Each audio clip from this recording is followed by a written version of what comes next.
Outstanding. Welcome again to another tutorial video. It's about Eldorado. They and think on another tutorial. And this tutorial we go focus on subtractive EQ. But before that, don't forget to subscribe, hit the bell notification button, thumbs up this video if it's really helpful in any way.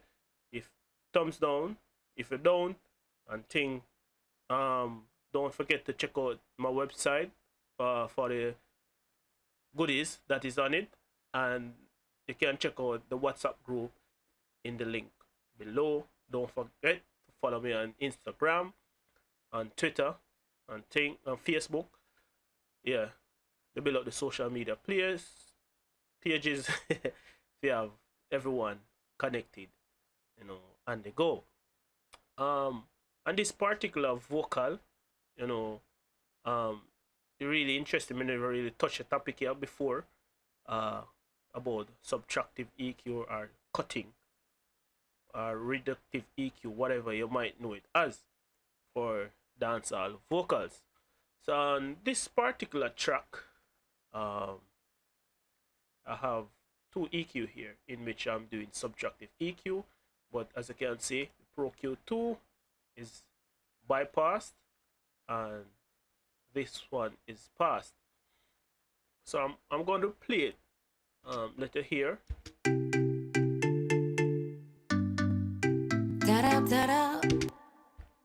Hold on. A mark here. And make close reverb bus. Don't mind me muttering. It's a engineer thing. You develop the habit over time if you talk to yourself while mixing. So we have waves F6 and thing. So we'll go play it without it. You got me right where you want me, baby. You're irresistible. You got me. Let me mute out some of these things. And parallel. So there's the compression and thing. Tuning, tape, compression, and EQ. It's just a pass through it. You're not really doing nothing of such. You got me right where you want me, baby. Alright, so this is pass. You got me right where you want me, baby. So you see difference. Now, make we dive into it. First and foremost, whenever you have the subtract EQ and vocals, I suggest that you filter out the lows, because nobody now really listen that in a vocal. You see, the filter up between 45 to 60 hertz. It depends. You can go over and make it really extreme. It depends on the type of vocals you have mixed, because some female vocalists, their voices are very thin, especially when they are singing type. So you really have to listen when you have the subtractive EQ, and whenever you have the subtractive EQ, it don't necessarily means that boy you have to do this so, or you have to do this so. When you're doing subtractive EQ, you are subtracting problematic frequencies out of your vocals. See, so if the low end is not problematic to you, you don't have to filter it off. It's just that something that I do religiously, just filter off what me no need. See, because sometimes, probably you really filter off so much when you just start mix. So when the mix start get hot, you realize you do too much, so you have to back it off a little.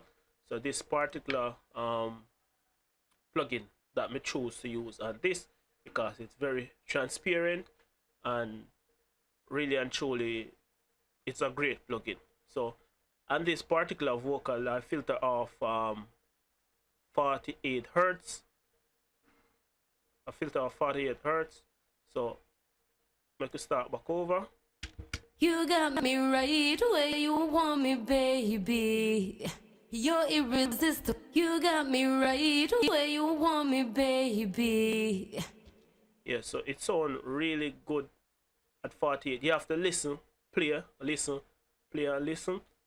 And it's good to solo and play back with instrument after you do subtractive EQ, because sometimes you subtract a lot and it sound, you subtract enough in solo mode, but whenever you put it back with the instrument, you realize you subtract too much. So you have to be mindful of when mixing solo and things. So we could play pass and bypass. So this is bypass filtering. Hold on. All of these will be used. Go turn them off and turn them on as we go along in this song. So this is nothing being cut. You got me right where you want me, baby. This is it cut. You got me right where you want me, baby. You're irresistible. You got me right where you want me, baby. Yeah, it has gotten a little bit clearer and not so muffled, you know, but I'm still hearing a lot more problematic frequencies in which we move to the low mid, where we know boxy sound normally lies and thing. So go play it. You got me right where you want me, baby. Turn it on. You got me right where you want me, baby. You're irresistible. You got me right where you want me, baby. You're irresistible. You got me right where you want me, baby. You're irresistible. You got me right where you want me, baby. You're irresistible. So you realize say it has gotten a bit clearer, and I haven't, and more nice and pleasant to the ears without me boosting anything, you know. So I would suggest you cut before you boost. Get rid of problematic things out of the vocal first before you even think about boosting. So listening this vocal still, me hear more problems. So far we filter out the lows because we don't need it, and we get a more present and pleasant vocal.